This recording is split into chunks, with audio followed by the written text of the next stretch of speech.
Hi there, Nick here from Conservation Careers, and welcome to the podcast. Now, what's it like to lead one of Africa's most influential conservation charities?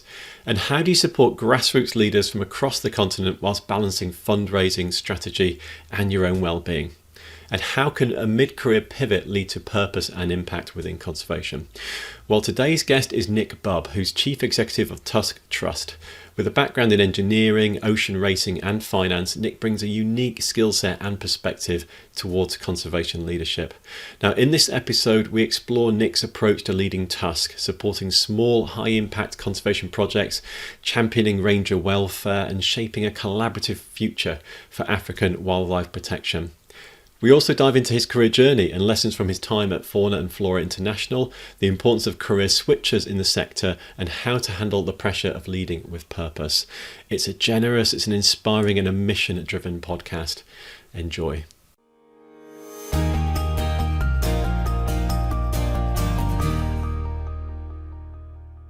I'm Nick Bubb and I'm Chief Executive of Tusk Trust. Great. Well, right. Really nice to reconnect, Nick. It's been, I was just saying in the preamble, 5 years since we last connected. We spoke to you in your last role as Business Development Manager at FFI. Change has happened in the world, but also for you in your career. So we're here to talk about Tusk, your career, what it's like to be a CEO and so forth. But let's start with Tusk. So you're CEO of Tusk. What is Tusk for the uninitiated? For people who haven't heard about it before, could you just describe its mission or why it matters as an organization? Yeah, okay. So, Tusk was founded, I think, 35 years ago by Charlie Mayhew, really in response to the elephant and the rhino kind of poaching crisis at the time. And, initially it was very much focused on funding, I suppose, needy, worthy projects. That's still a very much a central part of what we do. But the organization has grown since then. I think we've probably, as an organization, deployed just over $150 million worth of support to, I believe, 250 projects across the continent. There's quite a few sort of, I guess, small foundations doing fantastic work in the conservation space, but Tusk has really kind of continued to grow and evolve. For now, I would say we're probably best known for supporting grassroots conservation initiatives across the continent, really trying to seek out those projects that may be almost too small for bigger NGOs to get involved in, often looking for sort of charismatic leaders that just need a little bit of a leg up, a little bit of support in various different ways. And then more recently, really getting involved in supporting rangers through a variety of kind of key initiatives. Yeah. Great. That paints a really kind of nice overview picture. Why Africa for a start? I know that's in its background and in its heritage, but why specifically Africa? Why do you have that focus? Yeah, as you say, that's the history of the organization. And I think there are a lot of big NGOs that I wouldn't say make the mistake, but they quite often evolve in trying to do everything because most NGOs, they want to respond to need, and there's obviously a huge amount of need, and the sort of emotion and the strategy, and it all get a little bit confused. And I think one of the great strengths of Tusk is in some ways is the sort of the more simple approach. And a lot of organizations will say they're locally led, and whereas Tusk really is. This year, I believe we're supporting 79 different projects across 25 African countries. And we don't have, a big team. We don't have a big team of scientists here kind of telling those projects what they should do. It's very much about asking those projects what they need. How can we best support them? And in many cases, those are, we make small unrestricted grants, usually where they've sort of highlighted what they're going to use the funds for. With the smaller projects and their reporting requirements are minimal, all these things that with really small teams can actually hold them back a little bit. So we have that kind of niche, I suppose. It's a big part of our work is that portfolio kind of collaborating and sharing knowledge and working together. So we have a separate collaboration fund, which is very much focused on allowing leadership representatives from across the continent in that portfolio of projects to come together and share their experiences, challenges, opportunities, etc. So, if we move beyond Africa, I think we'd probably stretch ourselves too thin. So you've got your focus, you've got your niche, you're looking for small organizations, you're looking for individuals with potential, already showing potential, I guess, and then you're investing in them and looking to kind of grow their impacts. Yeah, exactly that. And also, I mean, my passion, which a little bit comes from, I suppose, my career journey, but my passion is bringing new people into the world of conservation. Nice. And, I prefer to spend my days talking to people about kind of how they can get involved and why they should get involved, rather than talking to people that are already, very experienced and knowledgeable and trying to redirect their support to maybe my priorities. I don't see that as really adding much to the Yeah. to the piece. And Africa tends to be where people new to conservation land. That kind of concentration of megafauna and history is a really compelling case. And for a lot of people, going on a safari in Africa is often their first kind of engagement point. Yeah, yeah, and a beautiful place. 25% of all global biodiversity is in Africa. I was reading before this. What are some of the challenges facing African wildlife right now? Before we kind of go into, how you go about addressing that and your solutions to that, just yeah, give us an overview of some of the kind of threats facing wildlife in Africa. Yeah, I mean, pretty straightforward in some ways is human wildlife conflict Yeah. as as populations are growing and human development reaches out into what used to be, sort of open expanses.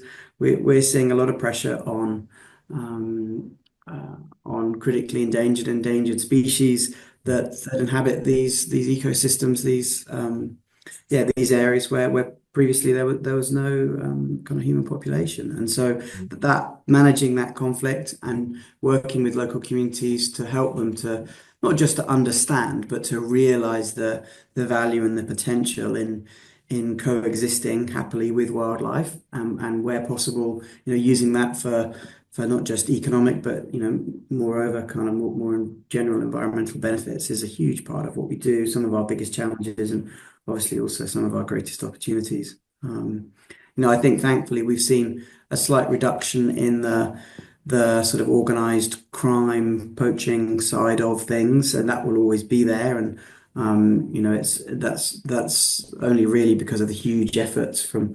I think we've got something like 60,000 rangers across Africa. I think the research will say we need something like 3 or 4 times that number. But the point being is there are huge coordinated and consistent efforts to try to hold that at bay. Mhm. Yeah, I mean, I think that human development side is definitely the biggest threat for us. Yeah. And what are some of your initiatives at Tusk then to tackle that, to turn that around, to work towards your mission? Like what's going on? Can you give us an idea of like projects or programs or initiatives, yeah, that you're involved with? Yeah, I mean, there are some projects which are, it starts right at the beginning, really. I think we have a big education program called PACE, Pan-Africa Conservation Education, Hmm. and I think I saw some data from last year that those educational materials are now across 1.25 million people across Africa using them, which is incredible, really. And a lot of that is just very much focused on the basic messages of how to coexist with wildlife, some of the do's and don'ts, how to we have some projects working on kind of setting up whether it's kind of early warning monitoring systems for local farmers when there are predators in the area, how to ward off herd of elephants, how just there's some really kind of quite what I would call basic fundamental initiatives that really provide practical solutions to some of these kind of conflict issues. Yeah. God, I mean, obviously, we only got 79 projects there. So there's a lot to Where do you talk start? about. Yeah. I mean, we've a big thing that we've also moved into a little bit in the last year or two is growing our sort of portfolio of marine projects too. So again, very much community-based coastal projects. I think we've got 7 now in that portfolio. Um, and then we've God, what else should I jump to? And we have some of sort of bigger issues such as something called the Wildlife Ranger Challenge, which that came out of COVID, really. It was a response recognizing that really with the lack of tourism, there was a lack of funding to support sort of the front line of biodiversity guardians, as I think they like to be referred to nowadays. So yeah, they've formed the Wildlife Ranger Challenge with the support of Mark Scheinberg, who was a big backer who put up well, just over $1 million. And it was a kind of a fund match challenge.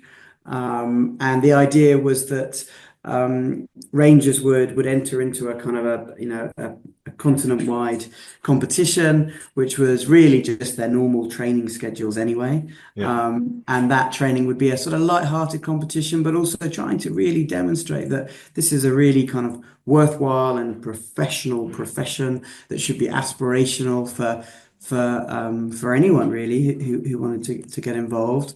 Almost that kind of, you see the sort of American Navy SEAL type training Yeah. program.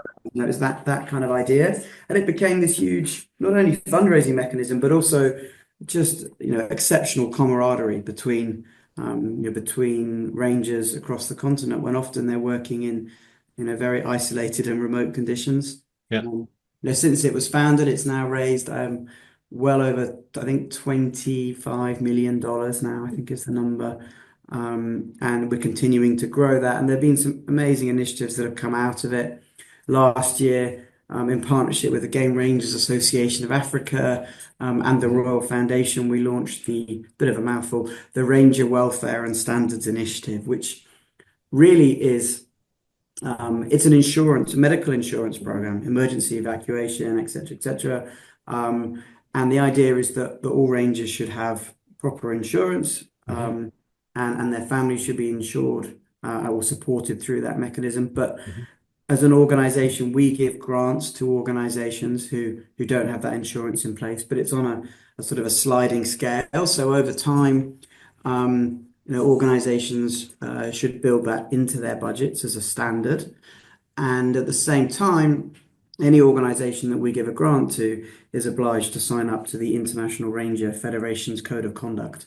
So, and this is also, obviously in the press, there have been some, as there are in any industry, some negative stories about some conduct of some rangers. So we're really trying to kind of promote those standards. And another underlying piece is kind of mentorship and support and a kind of a ranger leadership council that can really help continue to support the profession as a whole. So it's a really exciting focus for us.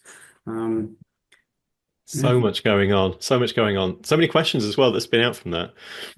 There's a couple of bits in there that I'm conscious of your kind of background in finance as well. You mentioned a couple of things there. One is obviously supporting like the insurance and the welfare needs of rangers. And you also mentioned earlier on about how the funding can be fairly unrestricted, or I read that sort of flexible for how it's spent by the organisations and individuals involved. I just wonder if you can like speak a little bit to the kind of the finance side of it, if you like. So did you as Tusk set up the insurance or manage the insurance, or are you just providing access to something? Is there something behind that that's kind of interesting to dig into? And how do you see how you invest and the flexibility of funds, the importance behind that? Because I know that can be really liberating for an organization to be able to use finances, quite freely. Yeah. Yeah, I mean, the insurance thing is a great question. So the insurance product was already there Right. with Yeah. an organization called SATIB. So that product is set up. Yep.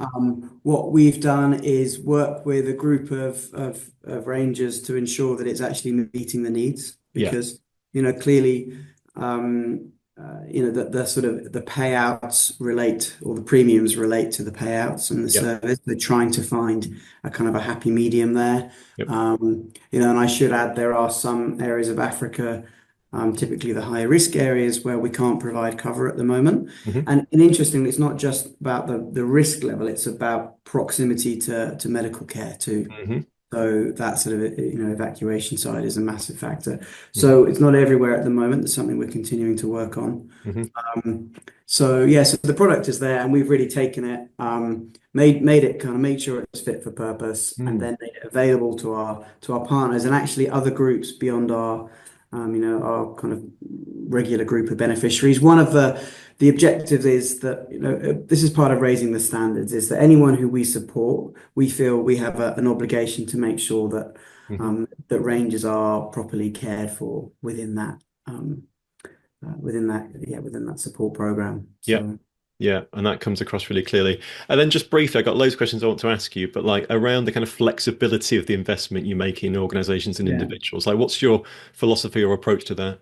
Yeah, so we have, I mean, I'm really talking about the Tusk Fund, which is sort of unrestricted funds that we give out, and they sit largely within three groups. So we have what we call Catalyst, Evolution, and Keystone Partners. Yep. So Catalyst, as you can imagine, those are small organizations that we give grants up to £25,000. Hmm. Um, and that's probably the largest group of our partners. So relatively small amounts of funding. Often those are tiny organizations or individuals that haven't even sort of formed an organization. Yep. And we tend to get to know those partners through a variety of methods, often through our existing networks. Then as those partners kind of, I suppose, meet their objectives and generally make positive progress, then we consider them to become an evolution partner, which is the next step up, which is Hmm. 25 to 75,000 pounds. And then we have a group, I think there's about seven who are our keystone partners, and they receive larger grants, Hmm. varying amounts.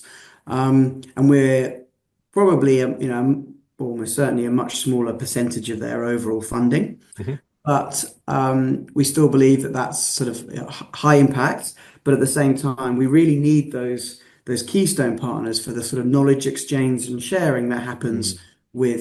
with those catalyst partners too. And in order to leverage and access that, every other year we organise the Tusk Conservation Symposium, which brings together leadership representatives from all of these organisations for a week.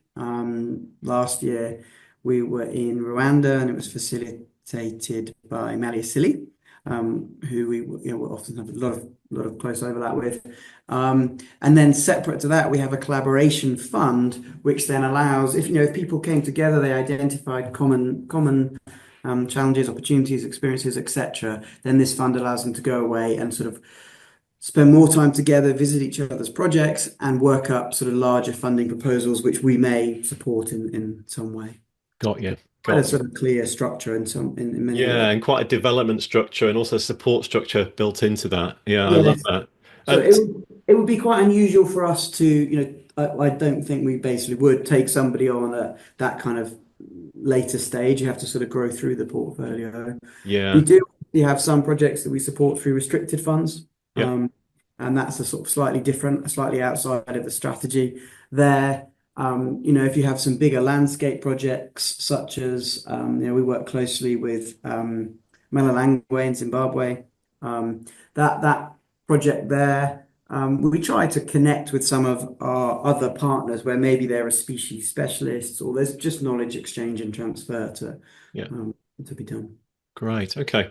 Well, before we start talking about you, your role, career changes, path, things like that, tell us a bit about the Tusk Conservation Award, because I'm aware that it's open right now for applications, isn't it? We're recording on Yes. the 1st of Yeah. April. It's open until the 25th of April. So there's an opportunity right now. Tell us a bit about that. Yeah, so I mean, I think this was formed about 12 years ago. I'd have to check that. Yeah. And I think Prince William was really sort of closely involved. He's our patron in Hmm.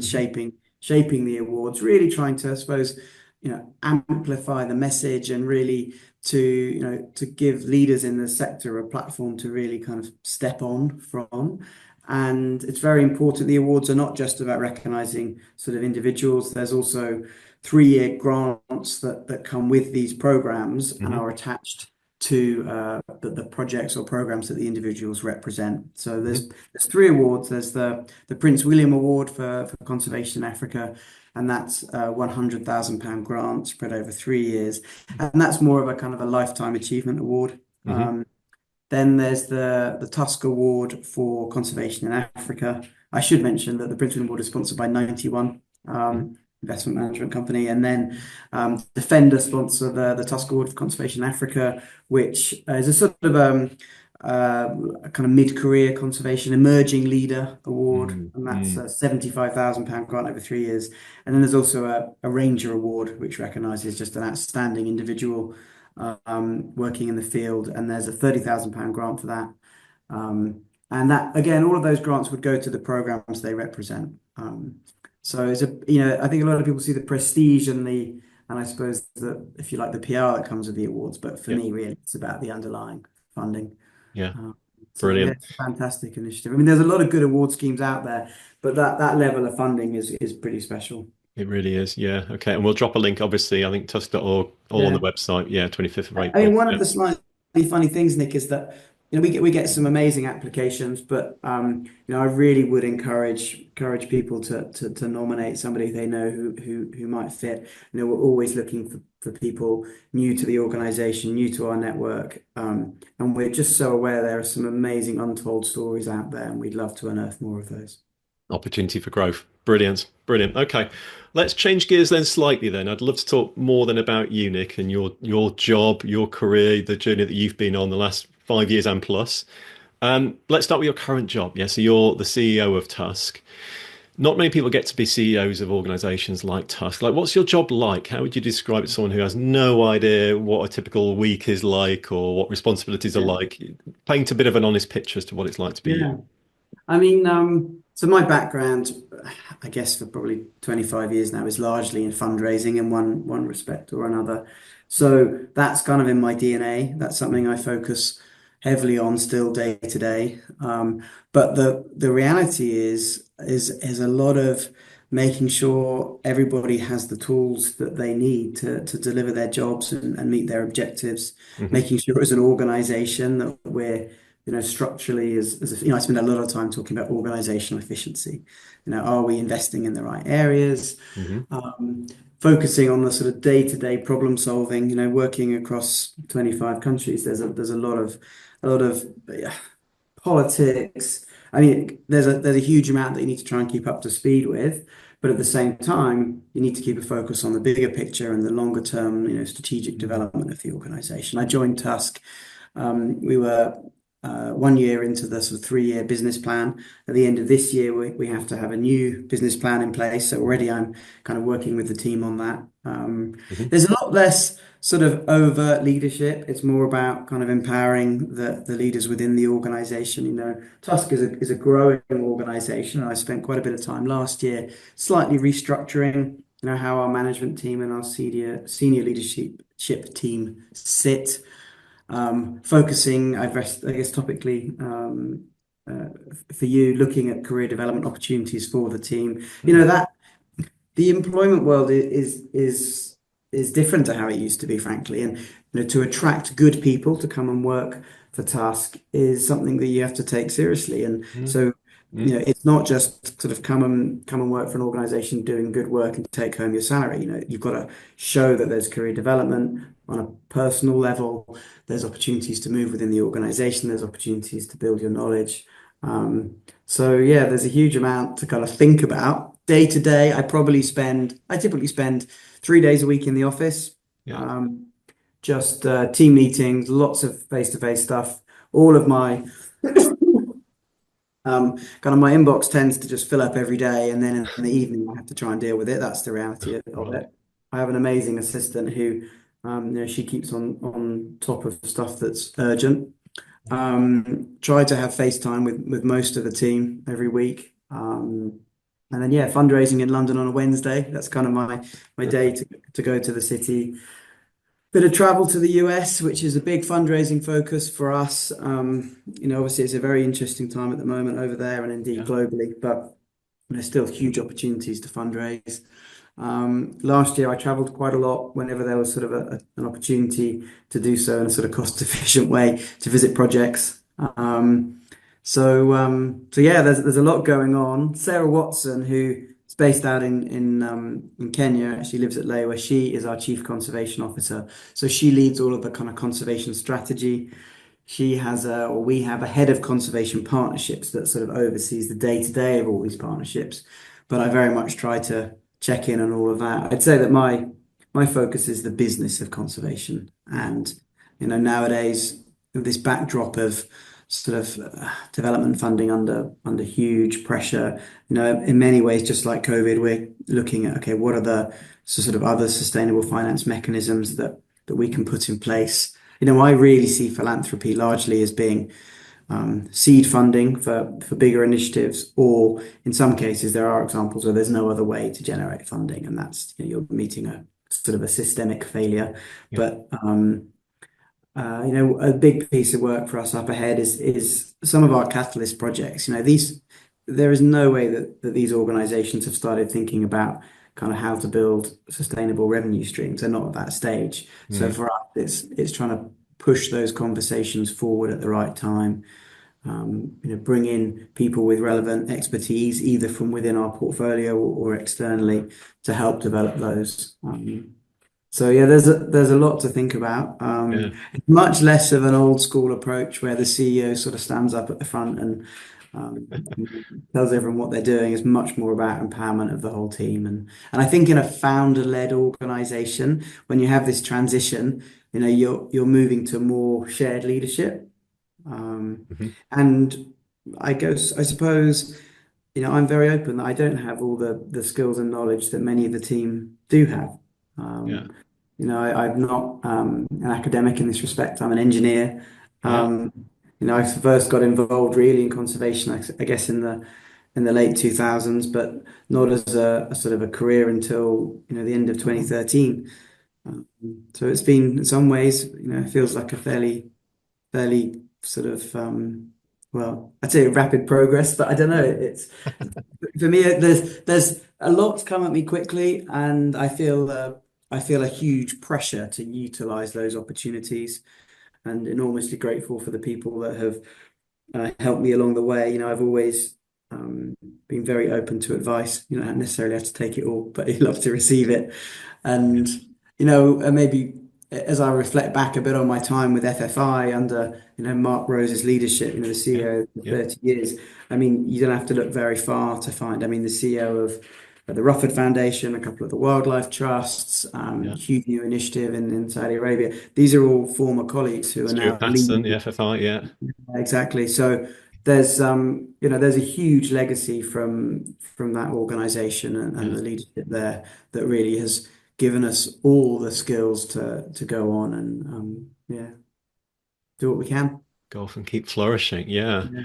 What was your decision like to leave FFI and move to Tusk then? What's that Yeah. journey been like? And you might want to talk about your actual journey on a boat across New Zealand with your family too, as Yeah. part of that post-COVID I was reading about. Yeah. Yeah. So I mean, as I said briefly, I'm without going into too much, I'm an engineer. I did a lot of Yeah. offshore racing and sailing as a youngster, and a lot of sponsorship as that sort of whole industry professionalized. Got involved with some marine conservation organizations, and then big trip down to Antarctica, and then met FFI effectively in 2012, and I guess sort of informally became some sort of ambassador for them. And then Mark Rose offered me this job as or what turned into being the business development director for them, sitting with him, managing the sort of ultra high net worth partnerships. And Yeah. I'd had the privilege of going to a lot of FFI projects, getting to know an awful lot of the team. And so it became, just a huge part of my life, like hugely attached to it. And the most sort of efficient way for me to largely fundraise was taking people to projects. Obviously, in COVID, that Mm. became difficult as we came out of COVID. A lot of people didn't, were wary, rightly, of starting to travel again in the same way. And, I've got a young family. I haven't spent a huge amount of time with them, if I'm honest. I spent so Mm. much time traveling, whether it's in the UK or overseas. I committed absolutely 100% to the job because I think that's kind of the only way I could really do that. You don't get to have career progression by accident, do you? There's an awful lot of hard graft that comes in that.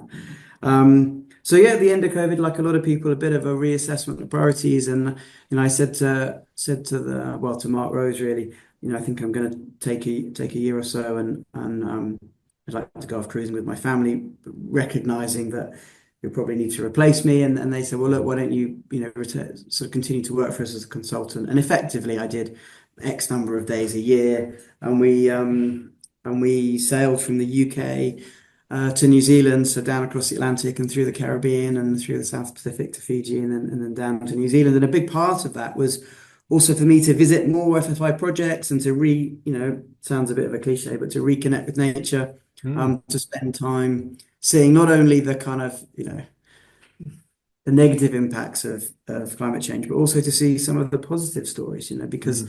there are a huge amount of uplifting positive stories and some wonderful experiences to have in nature that tend to get lost as we have this sort of glass half full approach of life. What did you So, learn? What did you learn during that jury, Nick? Like, you know, what sort of stands out for you? yeah, a great question. If I had to summarize it, I would say that that charismatic, strong, motivated individuals will actually have some wonderful successes and bring a lot of people along. A Like lot of these, individuals can make the difference, yeah. yeah, and that's something I think I'd almost started to question in a way. A lot of Yeah. small projects um, can really be catalysts for huge positive change. Mm, And so, yeah, I think especially in some of those remote islands, very few people yeah. just understanding how people are changing traditional practices, how they're working with, increasing visitor numbers and managing that, and kind of getting, I suppose, the positive benefits out of it was amazing. And just a meeting, whether it's scientists doing research in the middle of nowhere, or just so Mm, many touch points, spending time with my sons on kind of coral restoration projects just yeah, really meeting all these people who are doing so much, and in many cases just because it's the obvious thing to do, not necessarily even for sort of financial remuneration. mm. So really motivated me, and then frankly, there was a point where I had to come back to the day job. So we came home, and Mark Rose announced shortly afterwards that he was leaving FFI. Can't quite remember the whole sort of Mm, timing of events, but at that point, I think I became aware that it was time for a change, really. mm. And in fact, I'd known Tusk for a long time, and a few initial conversations led to a few interviews, and yeah, I started in January last year. So Wonderful. um, Yeah. What a story. And how, what to ask? I want to know, like, what was your approach to the job then? So day one, you're in the job. Is it just a case yeah, of picking up the business plan and delivering it? Or did yeah. you have a first 100 days approach? Or, it's like you've got like almost like a blank canvas as the new CEO. What were your Yeah. priorities? What was your strategy? So yeah, I mean, it's quite intimidating, really, isn't Yeah. it? You take on a new role, and I was very fortunate in that I wasn't coming into the job to sort of fix problems. I was coming in to evolve and develop the organization. And Yeah. Charlie Mayhew, the founder and previous CEO, Hmm. is now sits in a role as founder and president, so still Hmm. works for the organization. Very much kind of hands off on sort of the day-to-day operations, Hmm. but very much hands-on the fundraising and some of the big initiatives and relationships that he leads. Yeah. So yeah, that's and so I suppose with both Charlie and Mark Rose, I have two sort of fantastic mentors from the Mm. conservation world, which is hugely important. I have a little group of friends really who are in sort of senior leadership roles across a variety of NGOs. So I kind of work with that group, and I spoke a lot to them before starting. And but yeah, day one, well, before you start, there's an awful lot of reading around, Yeah. business plans, conservation strategies. Um, I think like a lot of people, you look back and think, oh, maybe there were certain things I would have done differently. In reality, the approach is really getting to know the team because it's all about the people, Yeah. getting to know what are their strengths and weaknesses, recognizing there are of course things that needed to change, things that hadn't changed, maybe because I guess Charlie knew I was going to be coming, so Hmm. certain things you leave, and I think I wouldn't say I'm very commercial, but I also have a Hmm. finance background, and so coming to the organization, I was very keen to make sure that we were putting in place the right systems to allow us to succeed and to scale, Hmm. that we have sort of long-term development plans that are both ambitious without being too risky. Hmm. So getting to know the trustees, which isn't always easy. The team are in the office most of the time, but the trustees, who I obviously, the board of trustees I report to, Yeah. they're all pretty busy people, and it's actually quite hard to find a way to build a relationship with them. You go to a board meeting and it tends to be quite functional, Mm. compliance, governance, a few key updates. Um, so yeah, that's taken a bit of time. Hmm. I think when you start a role like this, you always want to come with a load of ideas. Hmm. And in reality, you're not going to be able to do all of them. And Hmm. people are quite resistant to change. I love to tell the team that change brings opportunity, but it doesn't for everyone. And we're in an interesting time now. I've also had to manage an office move. So we're in a very small office in Dorset, and the team has outgrown it long ago. I think there were conversations of moving before COVID, but Hmm. that didn't happen, obviously. And so now, as we've got more people back and we're growing the team, we've really got to move, and these are difficult processes to manage. So Mm. having to get involved in that in my first year has also been quite challenging. But I think we found a new place to be confirmed. Um, so yeah, there's a lot of, how do you do that shared leadership, stakeholder engagement? How do you bring everyone along Mm. whilst at the same time demonstrate clear leadership and Mm. be decisive? These are things that you can't really read in a book, and it Mm. depends a lot on the personalities with your team too. Fabulous. What sort of skills, as you're growing and hiring in an organization like Tusk, what are the skills are you looking for? What are the attributes of a staff member? What should people be considering when looking to develop their careers into organizations like yourselves? Yeah. I mean, we've over the last year or so, we've had to recruit a few people, and Yeah. one thing that really stands out is just how difficult it is for somebody to get across their enthusiasm and their commitment and because everyone says largely the same things. Right. Uh, Yeah. and you have some people that are hugely qualified, but in reality, what you're looking for is individuals that will fit within your team. Mm. Uh, and that understand, what your objectives are, Hmm. and are prepared to really work for them. And you in some ways you want a couple of people that are a little bit disruptive, that will come and shake up with new ideas, but you have to be confident they're also going to work with the team. Hmm. And when you make decisions and you take strategic sort of choices, that everyone's going to pull together and follow those. Mm. So I think more and more that ability to evidence and demonstrate like real teamwork is something I look for straight away. Somebody that's worked maybe sort of on their own for a long time. Hmm. I'm a little bit not wary of, but it's definitely something that's really important. Nowadays we have so many people who are so well qualified. Um, Most people can find a way to get some kind of field experience one way or another. That can be challenging. Hmm. Um, but yeah, I think it's that teamwork element is something that is really important to Mm. push forward. And do you still, we talked about this previously, I want to look back on it. This is in the previous episode that people are going to listen to and hear more about your career history and the potted history you gave in more detail. We talked about the role and opportunity for career switchers in conservation as well, people coming from outside the sector in whatever role or form that might be. Do you still see opportunities for career switchers? Do you still see a need for them? Have things changed? Like, what are your thoughts around that? Yeah, I mean, firstly, yes, of course. We're not a science-based organization, so by definition, we need people that have experience in finance. We have digital experts, communications experts, obviously fundraisers. Hmm.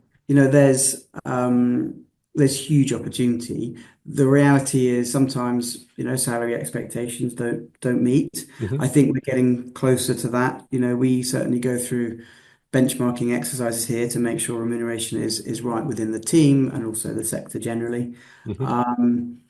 Um, yeah, I mean, we're in the process of hiring a new communications officer, for instance. Hmm. Huge variety of people's experiences in those applications. So that's something where you don't necessarily need sector knowledge. Mm. Um, Certainly in the finance team, you don't need that experience. Digital wise, no, not at all. I mean, I wouldn't say we're going through a full digital transition, but we're certainly reviewing a lot of our processes under that organizational efficiency banner. From a fundraising perspective, again, I suppose my first fundraising experiences are really around sponsorship, which, it arguably is more transactional, which is probably gives me that sort of focus a little bit more than maybe a classic charity fundraiser. Yep. Um, so yeah, no, I think there's huge opportunity for that. I mean, what we are seeing is, there are so many. different new small organizations. And I think in part, a lot of those are kind of small consultancies. There are people coming out of certain roles or maybe coming out of university, maybe being frustrated and not being able to get a job. So they're sort of forming an organization. Mm, And in some ways that's great, but at the same time, as a sector, we need to have coordinated efforts. We don't want to be you don't want duplication of effort. We don't want to be fighting over the same resources. So, yeah. no, I would like to think at Tusk we're very open to, well, we've worked hard on, as I said earlier, in trying to establish what exactly is it that we do that others don't do. Hmm. Yeah. And, where can we pass on support elsewhere? And, the Ranger Welfare and Standards Initiative is a fantastic example where, we've literally been kind of actively going out to other organizations working in Africa and saying, look, can we help ensure your rangers, Mm. we can put you on a bursary program for that. So these kind of collaborations are really key. Amazing, amazing. We've got a few minutes left. I want to ask you a couple of quick sort of open questions, and then after recording, I'm going to hand over to a couple of people that are in our audience who I'm sure want to ask some questions of themselves. Um, One question, quick one. If we could take you to one place on the planet and you're a well-traveled man and you could see one species, where would you go and what would you hope to look at? Oh gosh. Um, oh It's like picking yeah, your favorite child. It's awful, I know. yeah, yeah. I God. I mean, as you said, I've been very fortunate to travel a huge amount, but um, God, I don't know. Honestly, I don't even know where to start. I Name a was few used if you want. to It's fine. I always used to say at FFI, I always wanted to go to I can't even say it now, Tajikistan Yeah. and try and see a snow leopard. That was a thing that I never did. I think maybe, what, I went to Zambia last year to South Luangwa, and I just absolutely loved it. I love the people, I love the pace of life and the wildlife there. I mean, yeah, just incredible. In terms of, I mean, God, favorite animals, God, I couldn't even really begin. You know, it's not particularly endangered, but I absolutely love a warthog. Oh, nice. I love that. I love their crazy, irrational behavior. I love their unpredictability. I love their sort of disruptive nature, and I also love their sort of endearing stupidity. Love it. Um, I but love it. yeah, no, I mean that's the great thing about this job is you get to meet just get to go to so many places if you find yourself fortunate enough to be in the right roles. Yeah. Amazing. You mentioned a couple of times during this, actually, it's you feel the pressure. Yeah, you feel pressure to Really. deliver. You spent a lot of time working hard, career progress doesn't happen on its own, you know. How do you handle that pressure? Do you handle it well? Is it something, do you have mechanisms to look after yourself? Like, yeah, I mean that kind of life balance, I suppose, is pretty difficult to find the more senior you are in any organization. yeah. Um, so, I do, first thing I do when I wake up is check my emails and my assistant is she's her husband's a farmer, they live on a farm, so she's up at 5 in the morning. She's already filled my inbox with what needs to happen that day, which is fantastic. But no, it's managing the pressure and stress. I think the way to do that is by having a sort of a peer group that you talk a lot to. And I think I already mentioned that. I have other good friends in different organizations with similar roles. So we kind of cancel each other a little bit. Um, yeah, look, it's not easy. The pressure I feel is because I've spent a long time building up networks of people that are hugely supportive, really engaged, and I do feel that I need to direct. It's about efficient deployment of resources ultimately. I Mhm. have some very, yeah, some wonderful networks that, Mm, I've built over a long time, and I want to leverage those properly mm, and responsibly. I feel a pressure when I direct someone to a project for it to work out. I've had projects that haven't worked out. Of mhm. course, we all do. Um, so yeah, it's I'm sat here now. I can feel my palms a bit sweaty. There's so many things in my inbox that I need to do. It's just Yeah. always like that. And um, being an engineer, I'm quite precise. And actually, I can't be this precise. I just can't get everything done, and I need to have time with my family. But yeah, I'm also just really grateful for the opportunity. We had one of my colleagues. She left Tusk last year, went off, took up another job. I don't quite know exactly why she left. I was probably looking for a job that maybe was closer to home. Anyway, Mm. she ended up reapplying for a different role with Tusk and coming back, and she's an outstanding candidate, an outstanding colleague. And before we offered her the job, I sat her down and said, "Look, I just need to understand, why did you leave and why do you want to come back?" And Mm. she said that, she hadn't realized just how much of a privilege it is to have a role that's full of purpose. And Mm. that is just a huge huge driver for me every day. And I don't really think I could ever go back to a role where that purpose isn't at the center of everything you do. Yeah, wonderful. And on that note, thank you so much, Nick. Thanks for reconnecting. Thanks for sharing your very precious time with us. We really appreciate that. Yeah, if people want to find out more about Tusk, your work, perhaps they want to find out more or nominate someone for the Tusk Awards, where should they go? Yeah, they can just go to tuskawards.com/nominations. So yeah, or just tusk.org is our main website. And really also, congratulations to you, Nick, and the team. I think the number of communications I get across so many different platforms for people asking for work experience or career opportunities or advice, and we've spent a bit of time. We've got a bit of a short list of, I think, probably 10 partners that offer sort of professional volunteering opportunities, which is a good place to direct people to. But Mm. having your website and your team certainly makes, I'm an amateur at that sort of career advice side. So that must be amazing. And I would have thought over the years, you've placed a huge number of people into the sector with a big impact. You're very kind. Thank you. Yeah, we share that mission. We want to put good people in great roles and set them free. So yeah, wonderful.